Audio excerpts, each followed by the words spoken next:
जे सांगणारे लोक आहेत आत्मविश्वासाने, आणि ते सांगतातच. कारण ज्ञानेश्वरीमध्येच एक फार सुंदर ओवी आहे.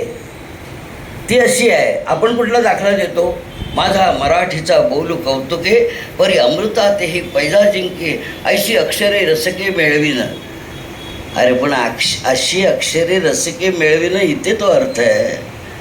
माझा मराठीचा बोल इतका कौतुकास्पद आहे, इतका गुणी आहे, इतका चांगला आहे, इतका गहन आहे की अमृताशी सुद्धा, ते अमृत म्हणजे संस्कृतवाणी नव्हे, सगळ्यात जीवित तत्व असलेलं कुठलं रसायन अमृत.